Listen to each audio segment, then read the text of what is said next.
I'd like to begin toilet training my child. I've tried putting her on the toilet, but she doesn't like it. She cries, gets down, and runs away. What can I do? Toilet training can be difficult. I will reach out to the behavior analyst that works specifically with our office to help with things of this nature. In the meantime, please begin recording what time you are changing diapers.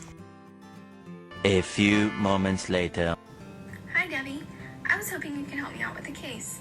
I have a patient, age 4, whose parents are interested in beginning toilet training. I have asked the parents to record what time they are doing diaper changes already so that we can get an idea of what time and how many changes they are doing in a day. Are you aware of any current or previous toilet training methods they have used? Currently, the parent has been sitting them on the toilet, resulting in crying, getting off the toilet, and running away. I would like to explore making changes in the client's environment that can help signal where to urinate. We often call this stimulus control. I have a couple ideas that we could try. The first option is based on a study conducted by James Lazzelli. This study was conducted with one child in a school setting. The researcher began by having the child sit on the toilet while wearing a diaper. They provided praise when she urinated in her diaper while remaining on the toilet. The researchers then cut holes in the diaper. They began as small holes and got larger the more successful the child was. Within 2 weeks of implementation, the child had 100% appropriate urinations on the toilet without wearing a diaper. The second option is based on a study conducted by Smith and colleagues. The children in this study were placed on chairs resembling a toilet seat while their mothers read to them. This was in order to help them relax while they were sitting in their bedroom while wearing a diaper. The chair was then gradually moved closer to the toilet. This program was specifically used for children who engaged in what the author called fearful behavior when on the toilet. The diaper was also gradually reduced in size to aid in the desensitization to the diaper not being worn on the seat that resembled the toilet. Though this program took a longer time, both children were successful in completing the program. And the third option is based off of a study conducted by Siegel.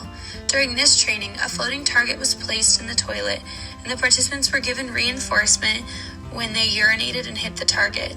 This method was successful with male participants in a variety of institutions. However, this specific method may not be the best fit because the research was conducted with male participants and is mostly directed towards targeting urination aim. These are all great options. Before we present these ideas to the family, I would like to discuss some ethical concerns. Where will this be run to protect the client's privacy? Who will be in the home while running this program? And the client's privacy is critical for cases where nudity will be involved. The parents should be informed that video calls or recordings while running the program may not be appropriate. I would love to schedule a time for both of us to talk with the family, look over the baseline data, and explain the options we talked about. Definitely. Once we find a method we are all happy with, we can begin parent training.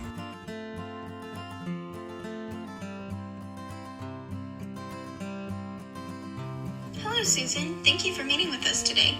I have invited a behavior analyst to meet with us to discuss some methods that we think could help with your toilet training problems. No problem. I'm excited to hear more. Dr. Hoffman explained a little to me about some of the training you've tried in the past. If there is more information you'd like to share, I'd love to hear it. She mentioned that you tried sitting Sally on the toilet and there was some discomfort and crying. Yes, she climbs off the toilet and runs away when I put her up there. My goal is to help you build the bathroom as a cool place to go to the bathroom. In order to do this, Dr. Hoffman and I talked about a couple methods that we'd like to share with you. Are there any of these methods that you are immediately interested or disinterested in? I don't think the Target one is a good match for us. Could we compare the difference between the diaper and the chair? Of course, we want to make sure that this will be a good fit. An important consideration for these two methods is that these procedures are pretty intensive and can be rather time-consuming until Sally gets the hang of it. These two methods have many similarities. Following having urinations and diapers, Sally will be provided with a potty party with treats, dancing, and fun. But she already goes in a diaper. What is the point in giving her candy when we want her to stop doing this? Great question. First, we are working on establishing the diaper as the cool place to go. Once we have done that, we can use those methods to make the toilet the cool place to go. You may hear other behavior analysts call this the transfer of stimulus control. That is where the methods we talked about come in. Both methods use reducing the size of her diaper once she is seated on the toilet and include a potty party following urination in the toilet. The biggest difference is how comfortable she is being in the bathroom and near the toilet. Because you mentioned Sally is scared when sitting on the toilet, I think the chair method may be a good place to start to make sure that Sally is successful and earning plenty of potty parties before we place her on the toilet. That was a lot of information. What questions do you have? I don't think I have any questions. This does sound time-consuming, but if it works, it'll be well worth it. I'd love to chat about your experience taking data on accidents. How did that go for you? And could you continue to do that? Yes, we keep a piece of paper next to the changing table and fill it out after each change. Awesome. Would you be able to send me your data so we could work together to build a sit schedule? Once I review the data, we can schedule a meeting to discuss what's next. Of course, that sounds great. Perfect. Before we go, any questions for me? No questions here. Thanks everyone for meeting. See you in parent training.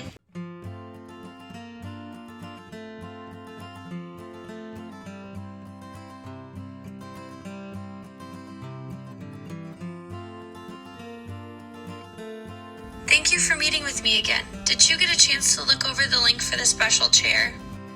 Yes, we decided to use a child-sized desk chair. Awesome. Our first goal is going to be to get Sally to sit on the chair with her diaper on.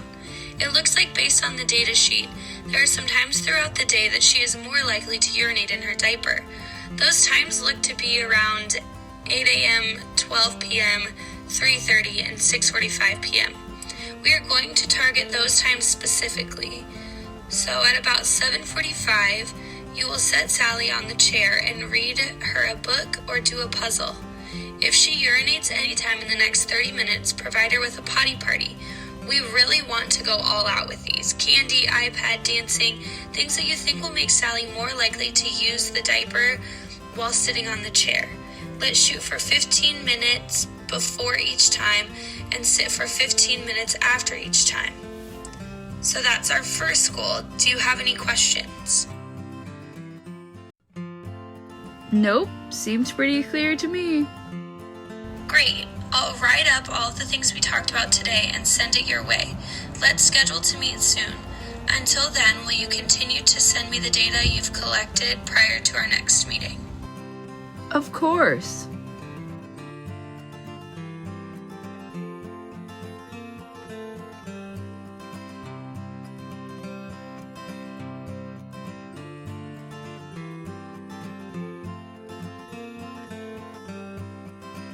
I'm excited that we were able to meet with Dr. Hoffman and tell her about our progress. Susan, would you like to fill Dr. Hoffman in on how things have been going at home? Sally is currently sitting on the potty and using it. We've been accident-free and have thrown so many potty parties. Congratulations! I'm so excited to hear that! We are very pleased with the effort to keep us involved at every step. It was relieving to know our concerns and opinions were heard and acted on. We are so happy with her progress. I'm glad you're happy with the progress. Please feel free to reach out if there is anything else I can help you with. Thank you. Debbie, thank you for your help. Anytime.